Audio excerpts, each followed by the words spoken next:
All right, beauty. G'day, guys. It's Flynn Goodger here, along with Jonty McKinnell. We are both the co-owners and founders of BFast Nutrition. We're a New Zealand sports nutrition company specialising in natural fuel for sports and endurance events.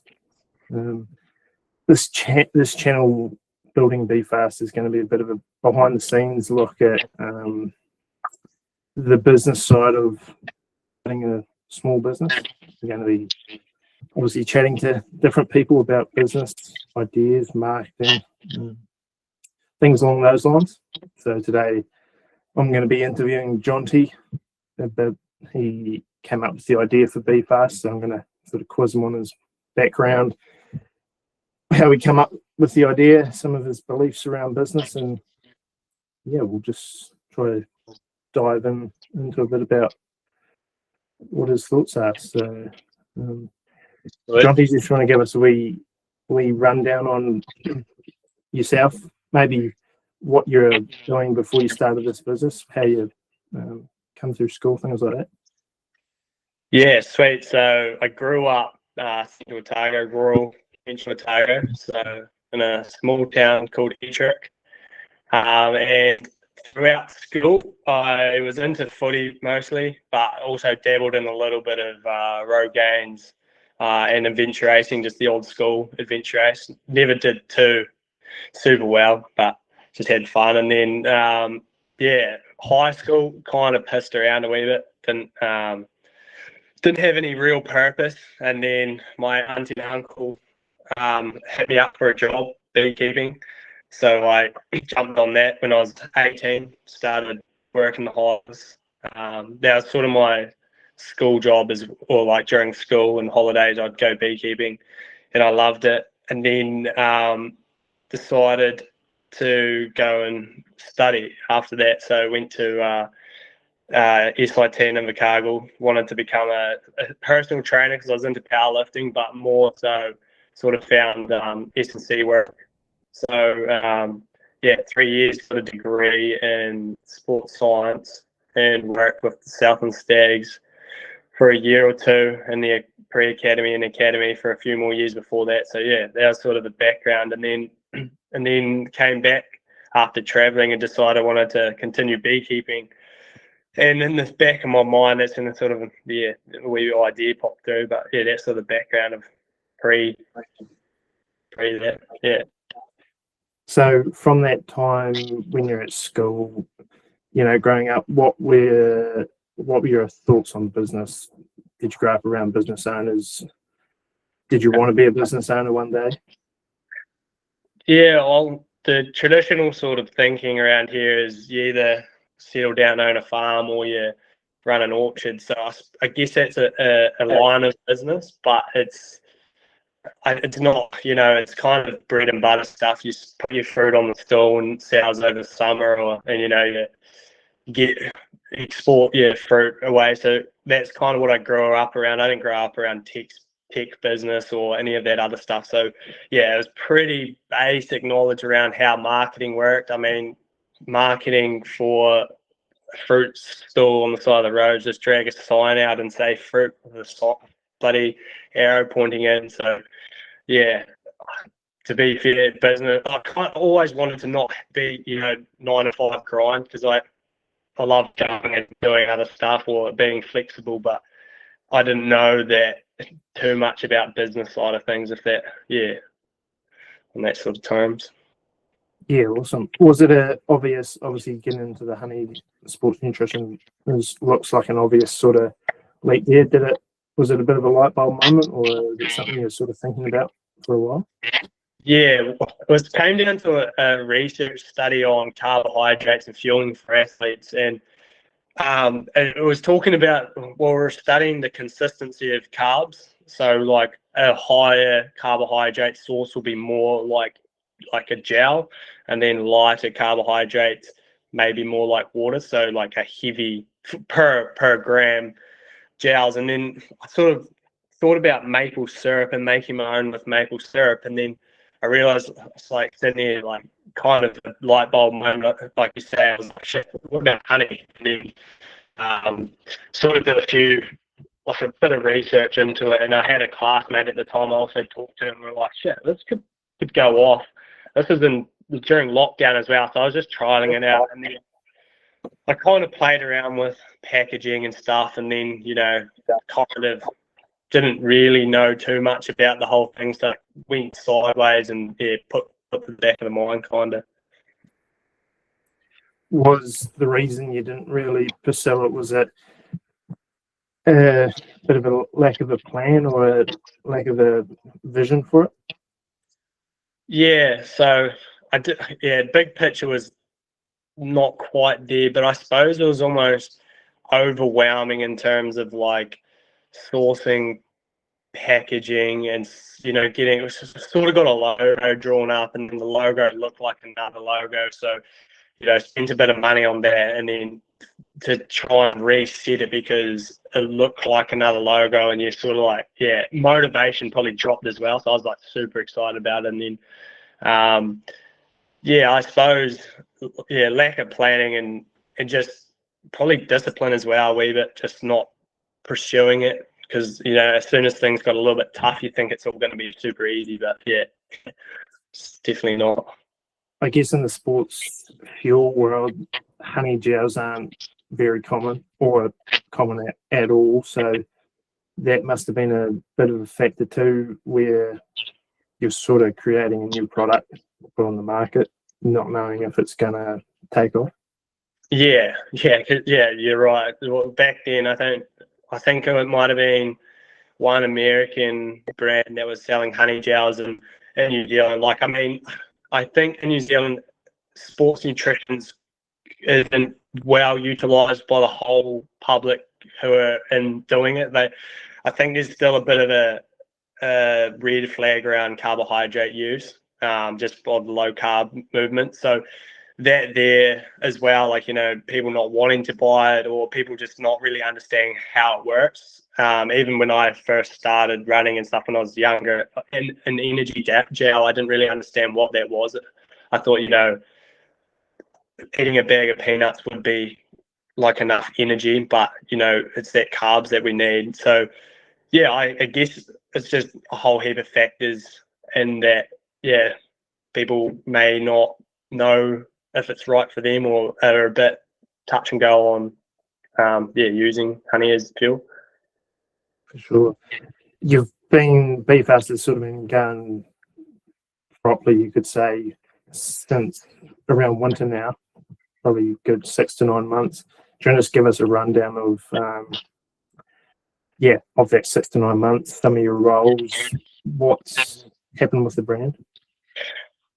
So on BeFast, started winter, which probably isn't the most ideal time to be launching products for sports, especially long distance sports, because winter's quite a cold, stark and cold, so no one's going out for long. But at the same time, it's good to be able to organise your plan about how you're selling it, and it gives you a lot of time. So when summer arrives around, and you almost want it, you see those stories online where the product takes off and it's super successful, but I think in reality, and I think most businesses are the same, it starts slow, and again, I think it's just that discipline to just keep, even though you're not seeing the sales straight away.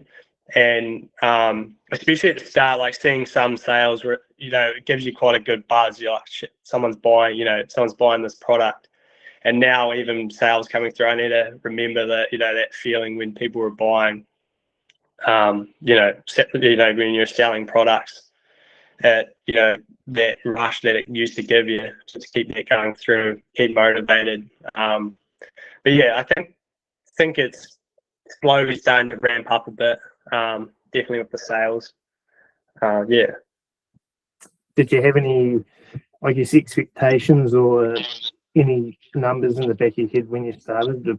You want to hit a certain number this year. Did you expect it to go better than it has, or has it gone better than expected? Yeah, I think it had gone much better than expected. Yeah, from when it started, getting a sale for like a month sometimes, just making ends meet for the cost of having your website up. And now, that sales turned in, sometimes it could be one or two a day, or, you're getting 3 or 4 a week. So when you look at the growth, I don't think it would be that high now. Yeah, especially the targets of how much money or income's coming in each month/week is, yeah, I think from where we are now, from where we started, it's, yeah, definitely increased more than what I expected. What have you sort of enjoyed about the workload? And obviously starting a business is a bit of a different role to, say, your day job. Is there anything that you've, specifically sort of enjoyed about starting a business? Yeah, I think it's I suppose the unknown of, yeah, like what you do. Like, it's a bit of an adventure in terms of each day something new, or you're learning a lot every day. Like, even just with marketing or reaching out with emailing, or how the whole system works about selling to retail, and the line, all the boxes you need to tick of getting your product in the shop. All of that stuff's really exciting, and just, I suppose, continuing to grow forward towards M&A in the future. So that's what I've kind of enjoyed. It's like, yeah, I suppose it's like training for an event. You just got to aim and a target, and every day is progressing forward for that target, I suppose. And that's what's exciting about it, growing something. For sure. In terms of business ownership and going forward, can you see that being something, hopefully BFast ramps up a bit? Do you think you could go into business ownership full time? Yeah, I think with BFast, I also enjoy doing the B. So like, it's a good balance between online work and connecting with other people, and then the B's on the side. On the other side is you're outdoors. So I quite enjoy the balance of the two. And yeah, I guess like you're just growing something more than a 9 to 5, where you're just waiting for that paycheck, or your pay rise every few years. I guess that's the exciting thing. There's no limit on what you can and can't do. So yeah, and just making it suit the lifestyle that you sort of feel like you want to run. So yeah, if you enjoy doing stuff outdoors, make sure it fits in your passions. Yeah. Sure. Has there been any real big surprises? Anything unexpected that's from starting a business that you didn't think going into it?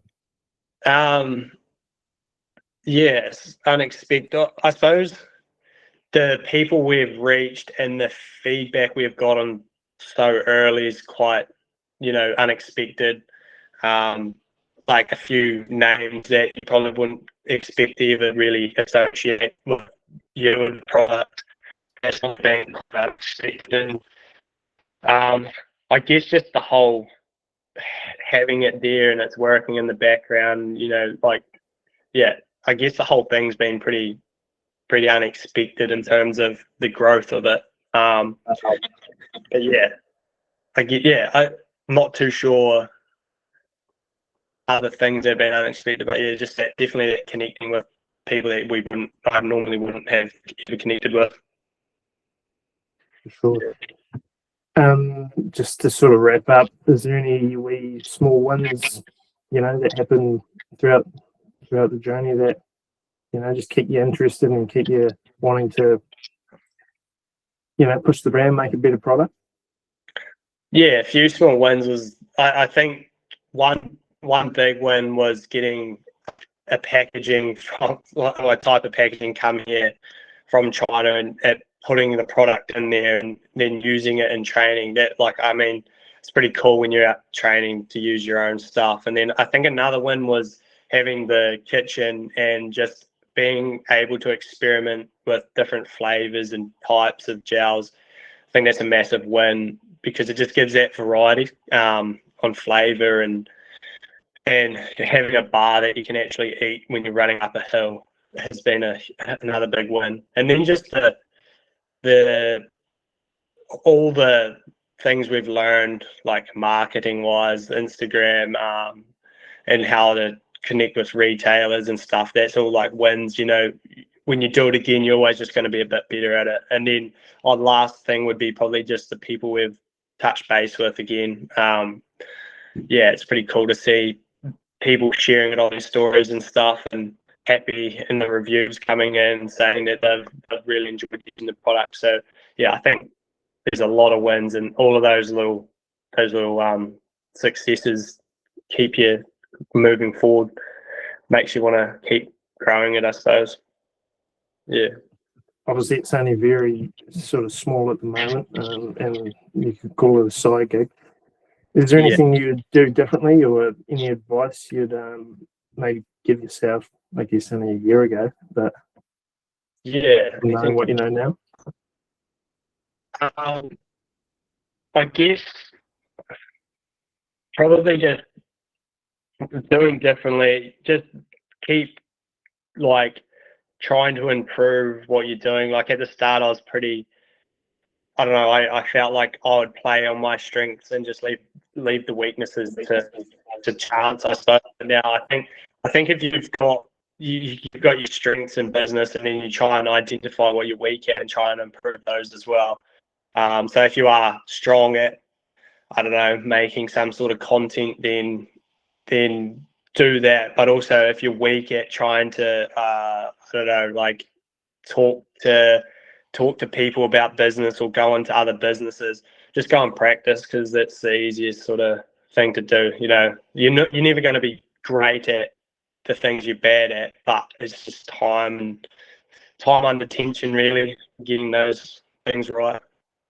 Just making a start, getting some runs on the board, and yeah, exactly. Yeah, it's never going to be an easy like nothing's going to be easy if you're not. Yeah, if you're starting out, so you just got to try, I suppose. ideal. Oh, thanks for that, Jonty. Thanks for watching, and yeah, subscribe to the Building Be Fast YouTube channel. Yeah, cheers, guys. Thanks for that. Catch you.